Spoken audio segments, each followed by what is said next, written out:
जय श्री कृष्णा। आज रसपान कीजिए मार्गशीर्ष मास महात्म्य के अध्याय 17 का। इससे पहले के अध्याय में आपने जाना था कि किस प्रकार गर्ग मुनि ने नंद जी के यहाँ पधारकर उन्हें श्री कृष्ण के जन्म का वृतांत सुनाया था। उन्होंने नंद बाबा को वो सारी बातें बता दी जो कि भगवान श्री कृष्ण भविष्य में करने वाले थे। अब गर्ग मुनि आगे बताते हुए कहते हैं कि हे नंद सुनो, माघ शुक्ल चतुर्दशी की शुभ बेला में इन बालकों का संस्कार करो। उस दिन गुरुवार है, रेवती नक्षत्र है, चंद्र और तारा शुद्ध हैं, मीन के चंद्रमा है, उस पर लग्नेश की पूर्ण दृष्टि है, उत्तम वणिज नामक करण है और मनोहर शुभ योग भी है। वो दिन परम दुर्लभ है, उसमें सभी उत्कृष्ट और उपयोगी योगों का उदय हुआ है। इसलिए पंडितों के साथ विचार करके उसी दिन प्रसन्नता पूर्वक संस्कार कर्म का संपादन करो। ऐसा कहकर गर्ग मुनि बाहर आकर बैठ गए। नंद और यशोदा जी को बड़ा हर्ष हुआ और वे संस्कार कर्म के लिए तैयारियां करने लगे। इसी समय गर्ग जी को देखने के लिए गोप गोपियां और बालक बालिकाएं नंद भवन में आ गईं। उन्होंने देखा मुनि श्रेष्ठ गर्ग मध्याह्न काल के सूर्य की तरह प्रकाशित हो रहे हैं। शिष्य समूहों से घिरे हुए ब्रह्म तेज से उद्भासित हो रहे हैं और प्रश्न पूछने वाले किसी सिद्ध पुरुष को वे बड़ी प्रसन्नता से गहन रहस्य समझा रहे हैं। नंद भवन की एक एक सामग्री को मुस्कुराकर देख रहे हैं और योग मुद्रा धारण किए हुए स्वर्ण सिंहासन पर बैठे हैं। ज्ञानमयी दृष्टि से भूत वर्तमान और भविष्य को भी देख रहे हैं। वे मंत्र के प्रभाव से अपने हृदय में परमात्मा के जिस सिद्ध स्वरूप को देखते हैं उसी को मुस्कुराते हुए शिशु के रूप में बाहर यशोदा जी की गोद में भी देख रहे हैं। महेश्वर के बताए हुए ध्यान के अनुसार जिस रूप का उन्हें साक्षात्कार हुआ था उसी पूर्णकाम परमात्म स्वरूप का अत्यंत प्रीतिपूर्वक दर्शन करके नेत्रों से आंसू बहाते हुए वे पुलकित शरीर और मन से भक्ति के सागर में डूबे हुए दिखाई देते थे। योगचर्या के अनुसार मन ही मन भगवान की पूजा और प्रणाम किया करते थे। गोप गोपियों ने मस्तक झुकाकर उन्हें प्रणाम किया और गर्ग जी ने भी उन सबको आशीर्वाद दिया। फिर मुनि अपने आसन पर विराजमान हुए और वे आए हुए स्त्री पुरुष भी अपने अपने घर को चले गए। नंद जी ने बड़े ही प्रसन्न होकर निकटवर्ती और दूरवर्ती सभी बंधुजनों के पास शीघ्र ही मंगल पत्रिका भिजवा दी। इसके बाद उन्होंने दूध, दही, घी, गुड़, तेल, शहद, माखन, चीनी के शरबत से भरी हुई बहुत सी नहरें लीलापूर्वक तैयार कराईं। इसके बाद उन्होंने अगहनी के चावलों से ऊंचे ऊंचे पर्वतों के ढेर लगवाए। चिवरों के 100 पर्वत, नमक के 7, शक्कर के 7, लड्डुओं के 7 और पके फलों के 16 पर्वत खड़े करा दिए। जौ, गेहूं के आटे के पके हुए लड्डू, पिंड, मोदक और स्वास्तिक मिष्ठान विशेष, इन सब के भी बहुत सारे पर्वत खड़े करवा दिए। अब जरा एक नज़र नंद जी की तैयारियों पर भी डाल लीजिए जो अपने बालक के संस्कार से पहले उन्होंने कराए थे। उन्होंने बहुत सारे सुवासित जल के चौड़े चौड़े कुंड भी भरवाए जिनमें चंदन, अगरू और केसर मिलाए गए थे। नंद जी ने कौतूहलवश तरह तरह के रत्न, तरह तरह के स्वर्ण, रमणी, मोती, मूंगे, अनेक प्रकार के मनोहर वस्त्र और आभूषण भी पुत्र के अन्नप्राशन संस्कार के लिए संचित किए थे। आंगन को झाड़ बुहार कर बड़ा सुंदर बनाया गया था। उसमें चंदन मिश्रित जल का छिड़काव किया गया। केले के खंभे, आम के नए पल्लवों की बंधनवारों और महीन वस्त्रों से उस आंगन को कौतुकपूर्वक सब ओर से घेर दिया। यथास्थान मंगल कलश स्थापित किए गए, उन्हें फलों और पल्लवों से सजाया गया। सुंदर पुष्पहारों और मनोहर वस्त्रों की राशियों से नंद भवन के आंगन को सजाया गया था। ठीक उसी समय संदेशवाहक ने बड़ी प्रसन्नता से आकर नंद जी से कहा, प्रभु, आपके भाई बंधु गोपराज और गोपगण पधारे हैं। उनमें से तो कुछ लोग घोड़ों पर चढ़कर आए हैं, कुछ हाथियों पर सवार हैं और न जाने कितने ही रथों पर सवार होकर शीघ्रता पूर्वक पधार रहे हैं। रत्नमय अलंकारों से विभूषित कितने ही राजपुत्रों का भी यहाँ शुभागमन हो गया है। पत्नी और सेवकों सहित गिरि भानु जी भी पधारे हैं। उनके साथ 4-4 लाख रथ और हाथी हैं। घोड़े और शिविकाओं की संख्या 1-1 करोड़ है। ऋषींद्र, मुनींद्र, विद्वान, ब्राह्मण, बंदीजन और भिक्षुकों के समूह भी निकट आ गए हैं। गोप और गोपियों की गणना करने में तो भला कौन समर्थ हो सकता है।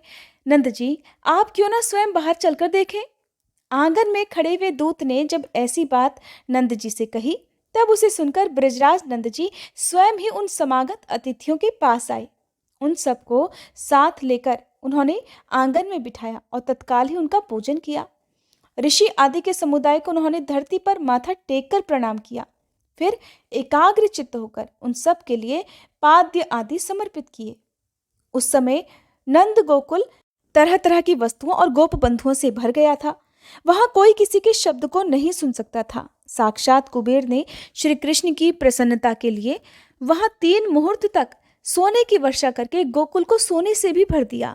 नंद जी की ये संपत्ति देखकर उनके भाई बंधु लज्जा से नतमस्तक हो गए। उन्होंने अपने कौतूहल को छिपा लिया। नंद जी ने नित्य कर्म करके पवित्र होकर 2 धुले वस्त्र धारण किए। चंदन, अगरू, कस्तूरी और केसर से अपने मस्तक आदि अंगों में तिलक किया। इसके बाद गर्ग जी और मुनीश्वरों की आज्ञा लेकर ब्रजेश्वर नंद दोनों पैर धोकर सोने के मनोहर पीढ़े पर बैठ गए। उन्होंने श्री हरि का स्मरण करके आचमन किया। फिर ब्राह्मणों से स्वस्ति वाचन कराकर वेदोक्त कर्म का संपादन करने के बाद बालक को भोजन कराया। आनंद मगन हुए नंद जी ने मुनिवर गर्ग के कहे अनुसार शुभ बेला में बालक का मंगलमय नाम रखा कृष्ण। इस प्रकार जगदीश्वर को घी मिला हुआ भोजन कराकर उनका नामकरण करने के बाद नंद राय जी ने बाजे बजवाए और मंगलगान करवाए। फिर उन्होंने ब्राह्मणों को बड़ी ही प्रसन्नता से नाना प्रकार के स्वर्ण, तरह तरह के धन, भक्ष्य पदार्थ और वस्त्र दिए। बंदीजनों और भिक्षुकों को इतनी अधिक मात्रा में उन्होंने सोना बांटा कि सोने के भार से आक्रांत होने के कारण वे सब के सब चल भी नहीं पा रहे थे। ब्राह्मणों, बंधुजनों और खासकर भिक्षुकों को भी उन्होंने पूर्णतया मनोहर मिष्ठान्न का भोजन कराया। उस समय नंद गोकुल में बड़े जोर जोर से निरंतर यही शब्द सुनाई देता था कि दो और दो, खाओ खाओ। परिपूर्ण रत्न, वस्त्र, आभूषण, मूंगे, स्वर्ण, मणिसार और विश्वकर्मा जी के बनाए हुए मनोहर स्वर्ण पात्र वहां ब्राह्मणों को बांटे गए। ब्रजराज नंद ने गर्ग जी के पास जाकर विनय पूर्वक अपनी इच्छा प्रकट की और नम्रता पूर्वक उनके शिष्यों को और बचे हुए शेष द्विजों को स्वर्ण के अनेक भार पूर्ण मात्रा में प्रदान कर दिए। श्री नारायण जी कहते हैं, हे नारद, श्री कृष्ण को गोद में लेकर गर्ग जी एकांत स्थान में गए और बड़ी भक्ति और प्रसन्नता से उन परमेश्वर को प्रणाम करके उनकी स्तुति करने लगे। उस समय उनके नेत्रों से आंसू बह रहे थे, शरीर में रोमांच हो आया था, मस्तक भक्ति भाव से झुक गया था और श्री कृष्ण चरणार विंदों में दोनों हाथ जोड़कर वे इस प्रकार बोल रहे थे, हे श्री कृष्ण, हे जगन्नाथ, हे भक्त भय भंजन, आप मुझ पर प्रसन्न होइए। हे परमेश्वर, मुझे अपने चरण कमलों की दास्य भक्ति दीजिए। भक्तों को अभय देने वाले हे गोविंद, आपके पिताजी ने तो मुझे बहुत धन दिया है, किंतु उस धन से भला मेरा क्या प्रयोजन है। आप मुझे अपनी अविचल भक्ति प्रदान कर दीजिए। प्रभु, अणिमादि सिद्धियों में, योग साधनों में, अनेक प्रकार की मुक्तियों में, ज्ञान तत्व में मेरी तनिक भी रुचि नहीं है। इंद्रपद, मनुपद या फिर चिरकाल तक स्वर्गलोक रूपी फल के लिए भी मेरे मन में कोई इच्छा नहीं है। मैं तो बस आपके चरणों की सेवा छोड़कर और कुछ नहीं चाहता।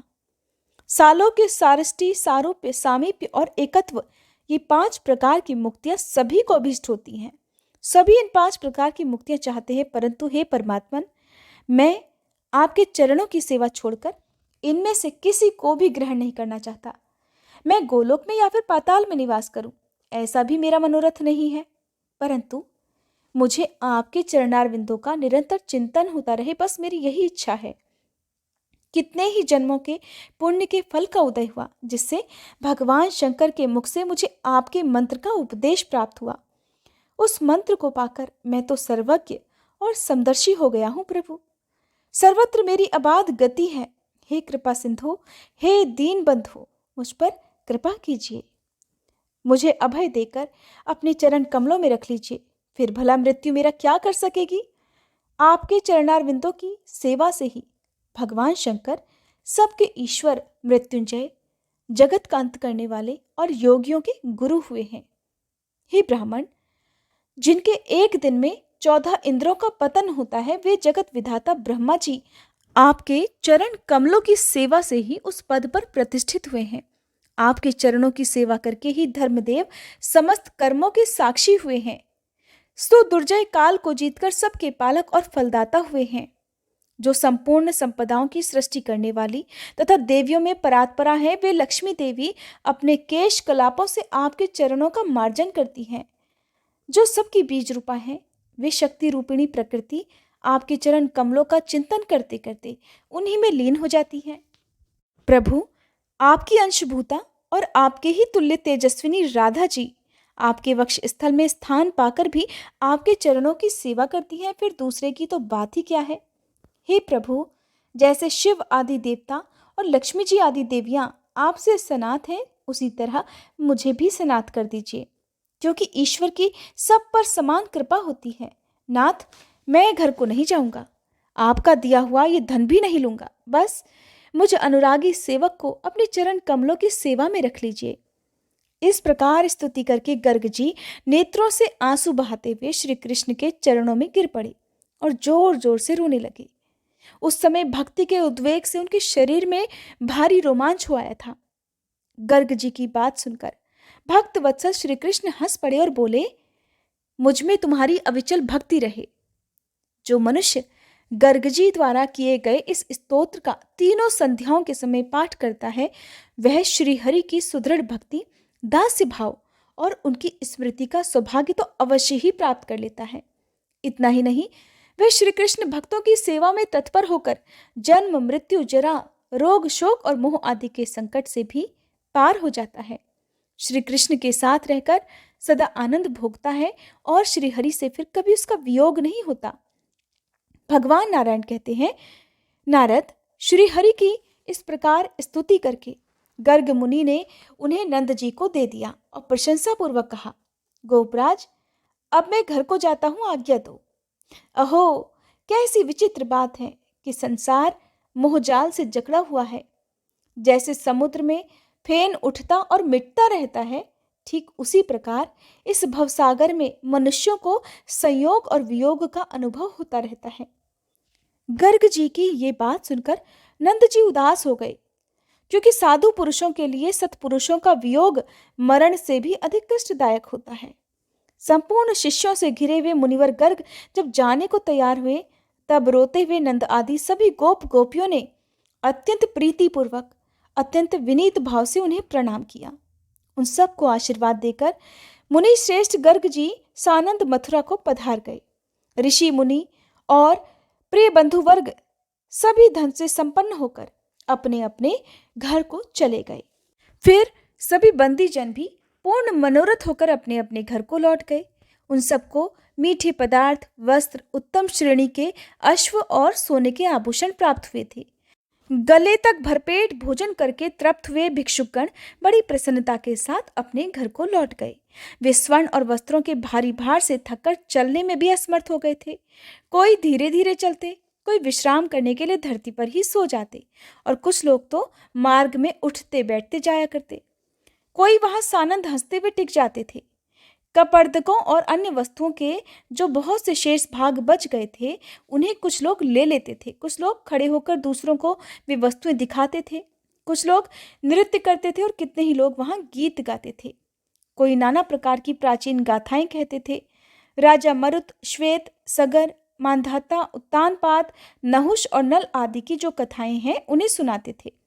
श्री राम के अश्वमेध यज्ञ की और राजा रंतिदेव के दान कर्म की भी गाथाएं गाते थे। कोई ठहर ठहर कर, कोई सो सो कर यात्रा करते थे। इस प्रकार सभी लोग प्रसन्नतापूर्वक अपने अपने घरों को चले गए।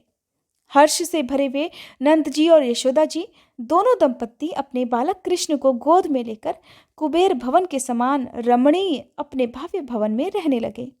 इस प्रकार अब वे दोनों बालक शुक्ल पक्ष के चंद्रमा की तरह घर में बढ़ने लगे। अब वे गौओं की पूंछ और दीवाल पकड़कर खड़े होने लगे। थोड़ा थोड़ा उन्होंने चलना सीख लिया था। हर दिन आधा शब्द या चौथाई शब्द बोल पाते थे। मुने आंगन में चलते हुए वे दोनों भाई अब माता पिता की खुशियां बढ़ाने लगे। कोई भी नन्हा बालक जब पहली बार तुतला कर कोई शब्द बोलता है, शब्द बोलना सीखता है, या फिर पहली बार अपने नन्हे नन्हे कदम बढ़ाना सीखता है, खड़ा होना, चलना सीखता है तो उसके माता पिता को जो खुशी होती होगी, वही खुशी, वही अपार प्रसन्नता नंद जी और यशोदा जी को भी हो रही थी। अब नन्हे श्री कृष्ण दो एक पग चलने में समर्थ हो गए। डगमगाते हुए वो धीरे धीरे चलने की कोशिश करते। घर में और आंगन में अब वे घुटनों के बल चलने फिरने लगे। संकर्षण की अवस्था बालक श्री कृष्ण से 1 साल अधिक थी। वे दोनों भाई अपने माता पिता का आनंद वर्धन करते हुए अर्थात उनकी खुशियां बढ़ाते हुए दिनों दिन बड़े होने लगे। माया से शिशु रूपधारी वे दोनों बालक गोकुल में विचरते हुए अच्छी तरह चलने में भी समर्थ हो गए। अब वे साफ साफ शब्द भी बोल लेते थे। मुने गर्ग जी मथुरा में वसुदेव जी के घर गए। उन्होंने पुरोहित जी को प्रणाम किया और अपने दोनों पुत्रों का कुशल समाचार पूछा। गर्ग जी ने उनका कुशल मंगल सुनाया और नामकरण संस्कार के उस भारी और महान उत्सव की भी चर्चा की। वह सब सुनने मात्र से वसुदेव जी आनंद के आंसुओं में डूब गए। देवकी जी भी बड़े प्रेम से बार बार अपने बच्चों का समाचार पूछने लगती। वे आनंद के आंसू बहाती हुई बार बार कभी जोर से तो कभी धीरे धीरे रोने लगती। गर्ग जी उन दोनों दंपत्ति को आशीर्वाद देकर सानंद अपने घर को चले गए। इधर देवकी जी और वसुदेव जी भी अपने घर में निवास करने लगे। नारद, जिस कल्प में ये कथा घटित हुई थी, उस समय तुम 50 कामिनियों के पति गंधर्वराज उपबरहण के नाम से प्रसिद्ध थे। वे सब सुंदरियां तुम्हें प्राणों से बढ़कर प्रेम मानती थी और तुम श्रृंगार में निपुण नवयुवक थे। तदंतर ब्रह्मा जी के श्राप से एक ब्राह्मण की दासी के पुत्र हो गए। उसके बाद वैष्णवों की जूठन खाने से अब तुम ब्रह्मा जी के पुत्र हुए हो। श्रीहरि की सेवा से सर्वदर्शी और सर्वज्ञ भी हो गए हो और पूर्व जन्म की सभी बातों को याद रखने में भी समर्थ हो। श्री कृष्ण का ये चरित्र उनके नामकरण और अन्नप्राशन आदि का वृत्तांत कहा गया। ये जन्म, मृत्यु और जरा का नाश करने वाला है। अब उनकी अन्य लीलाएं भी बता रहा हूं, वो भी ध्यानपूर्वक सुनो। अब नारायण मुनि ने देवर्षि नारद से नटखट कान्हा जी की जिन बाल लीलाओं का वर्णन किया, जैसे कि यशोदा जी के यमुना स्नान के लिए जाने पर श्री कृष्ण द्वारा दूध, दही, माखन आदि का खा जाना, माखन और दूध से भरे हुए मटकों को फोड़ देना, फिर यशोदा जी का उन्हें पकड़कर वृक्ष से बांधना, वृक्षों का गिरना और इसके आगे की जो भी कथाएं हैं, जो भी लीलाएं हैं, उन्हें आप अगले अध्याय में सुनेंगे। उम्मीद करती हूँ ये वीडियो भी आपको पसंद आई होगी। वीडियो अच्छी लगी हो तो वीडियो को लाइक जरूर कीजिएगा।